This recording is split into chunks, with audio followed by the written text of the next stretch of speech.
टाइमलाईनच्या प्रकाशन प्रसंगी मंचावर उपस्थित असलेले विधानसभेचे अध्यक्ष ॲडव्होकेट राहुल नार्वेकरजी, ज्यांनी आताच अतिशय सुंदर अशा प्रकारे या पुस्तकाचं विवेचन केलं, ते दुसरे ॲडव्होकेट श्री आशिष शेलारजी, तिसरा मी पण ॲडव्होकेटच आहे, डॉक्टर विजयबाबू दर्डाजी, या पुस्तकाचे लेखक राजेंद्रबाबू दर्डाजी, तात्याराव लहानेजी, डॉक्टर अमित मायदेवजी, श्रीमती पद्मजा फिनाणी जुगळेकर, श्री मधुर भंडारकरजी, अच्युत पालोजी, हेमराज शहाजी, समोर उपस्थित असलेले आमचे राजकारणातील सर्व सहकारी माननीय छगन भुजबळजी, मंगलप्रभात लोढाजी, पंकजाताई, प्रफुल्लभाई पटेल, सुनीलजी तटकरे, प्रतापजी सरनाईक, संजयजी राऊत, श्री सुरेशदादा जैन, कृपाशंकर सिंगजी, भाई जगतापजी, रितुताई तावडे, प्रशांत बमजी, जयदत्त अण्णा क्षीरसागर, मिलिंद नार्वेकरजी, सचिन अहिरजी, सुरेश शेट्टीजी, अन्नू मलिकजी. या ठिकाणी खरं म्हणजे हे सभागृह असं आहे की मंचावर बसले आहेत त्यापेक्षा जास्त पॉवरफुल लोक समोर बसलेले आहेत. राजकारणातले, सनदी अधिकारी, उद्योगाच्या क्षेत्रातले, डॉक्टर्स, वकील, अशा विविध क्षेत्रातले, साहित्य क्षेत्रातले, आणि मगाशी 2 संपादक होते, आता तिसरे संपादक त्यांना जॉईन झाले आहेत, आणि काही माजी संपादक देखील या ठिकाणी आहेत. त्यामुळे एक अतिशय पॉवरफुल अशा प्रकारचं हे सभागृह आहे. उपस्थित सर्व भगिनी आणि बंधूंनो, एक अतिशय अभिनव अशा प्रकारचा उपक्रम राजेंद्र बाबूंनी या ठिकाणी हातामध्ये घेतला. यापूर्वी त्यांनी माझी भिंत अशा प्रकारचं एक पुस्तक अशा प्रकारच्याच वेगवेगळ्या पोस्टवर काढलं होतं, पण प्रामुख्याने फेसबुकवरच्या पोस्टवर ते पुस्तक होतं. यामध्ये ट्विटर किंवा एक्स ज्याला आपण आता म्हणतो त्यातलेही ज्या पोस्ट आहेत आणि विशेषतः 2020 नंतरच्या पोस्ट या प्रामुख्याने त्यांनी या पुस्तकामध्ये घेतलेल्या आहेत. मला 2 गोष्टी प्रामुख्याने वाटतात की या पुस्तकाचं वेगळेपण काय आहे, तर यातल्या कुठल्याच पोस्टमध्ये आपल्याला नकारात्मकता शोधता येणार नाही. आज आपण बघतोय की समाज माध्यमं ही इतक्या मोठ्या प्रमाणात नकारात्मकतेनं भरलेली आपल्याला पाहायला मिळतात. आणि सगळ्यात तर आपण जर कोणाची टाइमलाईन बघितली, त्यांनी किती सकारात्मक पोस्ट केली तरी ज्याचे 4 फॉलोअर नाही तो व्यक्ती खाली येऊन अशी कमेंट करतो की जणू काय जगातला सगळ्यात मोठा जाणकार तोच आहे, आणि ती नेमकी नकारात्मक असते. त्यामुळे मला असं वाटतं की याचं वेगळेपण मला जे पाहायला मिळालं, नकारात्मकतेच्या जगामध्येही सकारात्मक राहता येतं, हे या टाइमलाईन या पुस्तकाने या ठिकाणी दाखवून दिलं. आणि मगाशी त्यांनी या पुस्तकामागची प्रेरणा सांगितली की Dadaji you have gone viral. पूर्वीच्या काळात व्हायरल होणं म्हणजे डॉक्टरांना बोलवावं लागतं, आताचं व्हायरल वेगळं झालंय. पण मला असं वाटतं की हे जे बदलत्या काळासोबत आपण रेलेव्हंट असलं पाहिजे, अशा पद्धतीची जी भावना ही अत्यंत महत्वाची आहे. आज लोकमत वृत्तपत्र समूह हा सातत्याने इतका आघाडीवर आहे, याचं कारणही हेच आहे की या वृत्तपत्र समूहाने देखील काळासोबत बदललं पाहिजे समजून घेतलं, आणि त्या काळाची जी काही आव्हानं आहेत, त्या काळाचं जे तंत्र आहे, त्या काळाच्या ज्या व्यवस्था आहेत, याच्याकडे योग्य पद्धतीनं त्यांचा कल आपल्याला दिसला, आणि म्हणूनच ते आज रेलेव्हंट आहेत. आणि तसंच मला असं वाटतं की प्रत्यक्ष राजेंद्र बाबूंचे विचार हेही, जसं त्यांनी सांगितलं की ते अलीकडच्या काळामध्ये आता जनरेशन्स ठरलेले आहेत, त्यामुळे त्यांनी सांगितलं मी बेबी बूमर जनरेशनचा आहे, त्याच्यानंतर मग जेन अल्फा आहे, ज्याचे आम्ही आहोत, मी आशिष वगैरे आम्ही जेन अल्फाचे आहोत. त्याच्यानंतर मिलेनियल्स आहेत आणि मग जेन झी आहे. त्यामुळे मला असं वाटतं की आता त्यांनी या ठिकाणी त्यांच्यासोबत सुसंगत राहण्याकरता, पण मला असं वाटतं की जर याच्यातल्या काही पोस्ट आपण बघितल्या तर आपल्या लक्षात येईल तुम्ही केवळ विचाराने सुसंगत नाही. याच्यामध्ये एक पोस्ट आहे की ज्याच्यामध्ये तुम्ही फ्रान्सच्या नेत्रोदोम या चर्च समोर 1973 साली उभे आहात आणि 2015 साली उभे आहात. कोणी ती पोस्ट बघावी, 1973 पेक्षा तुम्ही जास्त जवान हे 2015 साली दिसता आणि 2015 पेक्षा आत्ता दिसताय. त्यामुळे मला असं वाटतं की काळासोबत सुसंगत राहायचं तर केवळ विचाराने नाही. आणि म्हणूनच यातल्या काही तुम्ही म्हणजे काही शेरो शायरी पण तुमच्या मला तशाच या ठिकाणी दिसल्या याच्यामध्ये, म्हणून मी त्या जरा फोल्ड करून ठेवल्या. उम्र को हराना है तो शौक हमेशा जिंदा रखिए, उम्र को हराना है तो शौक हमेशा जिंदा रखिए, घुटने चले या न चले मन उड़ता परिंदा रखिए.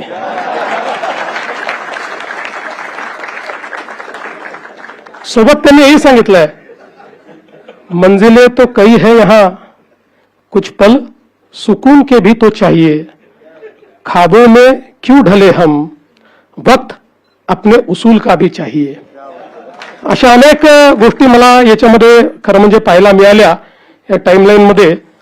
अजून एक चांगलं मला त्याच्यातलं शेर पाहायला मिळाला तो म्हणजे, दूरियों का गम नहीं अगर फासले दिल में न हो, दूरियों का गम नहीं अगर फासले दिल में न हो, नजदीकियां बेकार है अगर जगह दिल में न हो.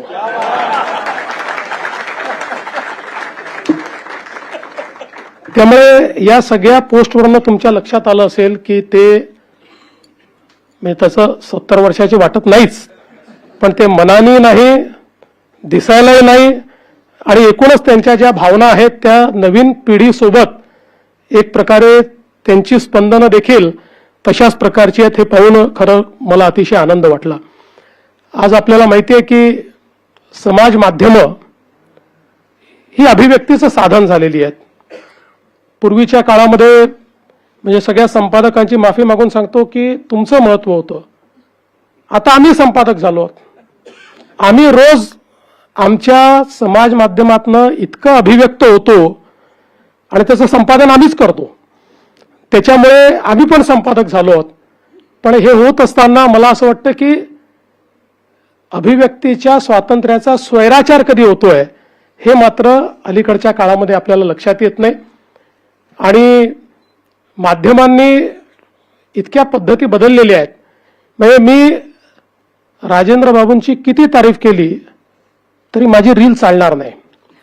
मी त्या रीलला थंबनेल दिला आणि त्यात म्हटलं, जेव्हा हो राजेंद्र बाबू काय म्हणाले फडणवीस, असं जर त्याला एक थंबनेल दिलं तर बघा 51 लाख मला हिट मिळतातच, 100% मिळतात. प्रत्येक काळाची तत्व ही तो काळ ठरवत असतो आणि आता समाज माध्यमांची तत्व ही देखील इतक्या मोठ्या प्रमाणात तयार होत आहेत. म्हणजे काळ कसा बदलला बघा. ज्यावेळी आम्ही कनेक्टिंग लिंक किंवा ज्याला मिसिंग लिंक आधी आपण म्हणायचो त्याचं उद्घाटन केलं. ते उद्घाटन केल्यानंतर आपण साहजिकच ट्रॅफिक नीट झाला पाहिजे वगैरे अशा अनेक गोष्टी बोलत असतो. पण त्या दिवशी 4 लोकांनी मला, चांगल्या 4 लोकांनी सांगितलं की सर फार छान सुंदर लिंक झाली, पण बघा पुढचे 4-5 दिवस ना लोक रील बनवायला येतील, त्याचा ऍक्सिडेंट व्हायला नको, नाही तर रील बनवता बनवता त्या ठिकाणी ऍक्सिडेंट होईल. त्यामुळे इतक्या या सगळ्या वेगवेगळ्या गोष्टी अशा पद्धतीनं बदलताना आपल्याला पाहायला मिळतात. आणि विशेषतः मी ज्याचा उल्लेख केला की इतक्या मोठ्या प्रमाणात नकारात्मकतेत सकारात्मकता सांगायची, याला देखील मला असं वाटतं की निश्चितपणे एक वेगळं मन लागतं. याच्यामध्ये आपण बघितलं तर पूर्ण त्यांची जी अभिव्यक्ती आहे ती सगळी अभिव्यक्ती समाजातल्या वेगवेगळ्या जे काही वर्ग आहेत त्या वेगवेगळ्या वर्गाची अभिव्यक्ती आपल्याला पाहायला मिळते. त्या ठिकाणी जो आमचा श्रमिक वर्ग आहे, गरीब वर्ग आहे, त्याची अभिव्यक्ती आपल्याला पाहायला मिळते. समाजाची जी आमची दैवत आहेत त्या दैवतांच्या बद्दल देखील अभिव्यक्ती त्याच्यामध्ये पाहायला मिळते. आमचे उत्तम कलाकार असतील, उत्तम गायक असतील, आमचे जे डॉक्टर्स या ठिकाणी बसले आहेत ते असतील, या प्रत्येकाबद्दलची अभिव्यक्ती ही त्यामध्ये पाहायला मिळते. आणि मगाशी जसं सांगितलं की मुलाचे पाय पाळण्यात दिसतात म्हणतात, तसं त्यांचा शाळेतला फोटो हा त्यामध्ये दिसतो की शाळेमध्ये, यवतमाळच्या शासकीय शाळेमध्ये जी पहिली मुद्रित अशा प्रकारची पुस्तिका निघाली त्याचे ते संपादक होते आणि त्याच्या प्रकाशनाचा फोटो देखील आपल्याला याच्यामध्ये पाहायला मिळतो. आणि अनेक वेळा माणूस जे काही इंट्रोस्पेक्शन करतो, जे काही त्या ठिकाणी स्वतःच्या मध्ये पाहण्याचा प्रयत्न करतो, तशा प्रकारे देखील लंडनला जायच्या आधी आणि लंडनहून आल्यानंतर त्यांच्यात काय बदल झालाय असे 2 फोटो टाकून त्यांनी अतिशय सुंदर त्या ठिकाणी लिहिलेलं आहे की माझ्यात काय बदल तिथनं आल्यानंतर झालेला आहे. त्यामुळे स्वतःतला झालेला बदल हा देखील मला असं वाटतं या पुस्तकामध्ये त्यांनी खूप चांगल्या पद्धतीनं जो काही चित्रित आहे तो केलेला आहे.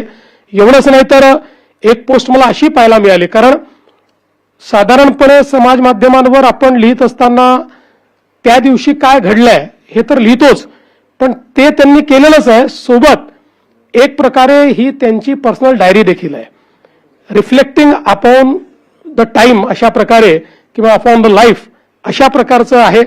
त्यामुळे कधीतरी 1973 साली आलेल्या पुरामध्ये सगळ्या मित्रांसहित पाण्यामध्ये उतरून आणि लोकांना मदत करतानाचा फोटो हा देखील आपल्याला त्यामध्ये पाहायला मिळतो. आणि मला असं वाटतं की या सगळ्या गोष्टी ज्या असतात, शेवटी जीवनामध्ये प्रत्येक व्यक्ती मागे वळून पाहिल्यानंतर आपल्या जीवनात आपण काय मिळवलंय आणि काय गमावलंय याचा विचार करतो. आणि गमावल्यापेक्षा मिळवलेलं जर जास्ती असेल तर मला असं वाटतं की आपलं जीवन हे कृतार्थ झालं असं आपल्याला वाटतं. तशा पद्धतीनं अनेक गोष्टी मला या पुस्तकामध्ये पाहायला मिळतात.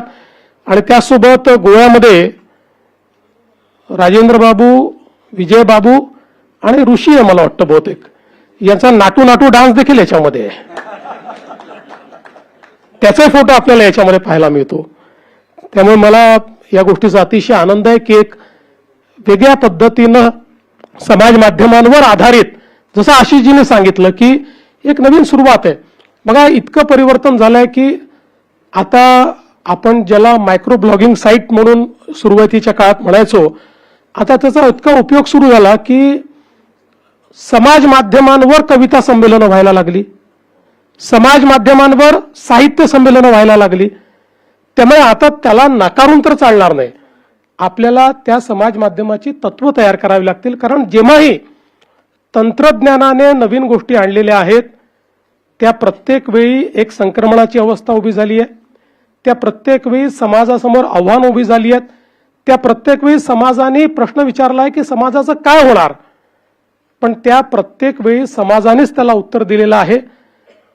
त्या आव्हानांचा सामना करून त्याकरता जी उत्तम तत्व तयार करायची आहेत ती समाजाने त्यावेळी केलेली आहेत.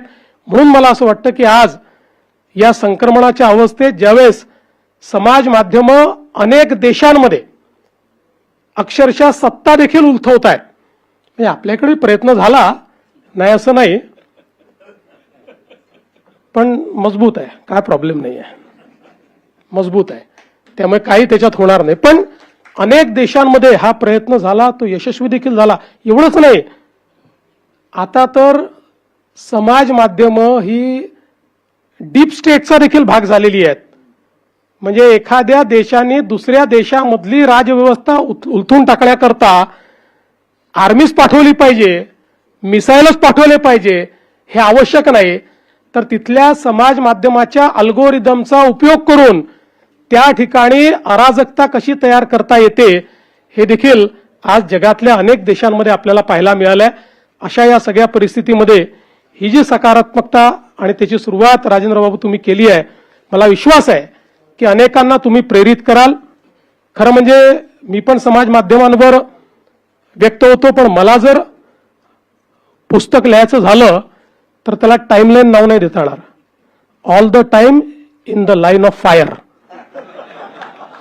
अशा पद्धतीचं नाव देऊन मला ते पुस्तक या ठिकाणी लिहावं लागेल.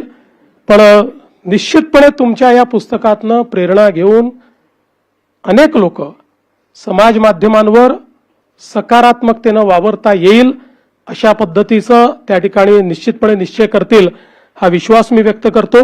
आणि एक सुंदर अशा प्रकारचं, अभिनव अशा प्रकारचं पुस्तक तुम्ही आम्हाला दिल्याबद्दल तुम्हाला मी मनापासून शुभेच्छा देतो, तुमचे धन्यवाद करतो आणि माझं बोलणं संपवतो. जय हिंद, जय महाराष्ट्र.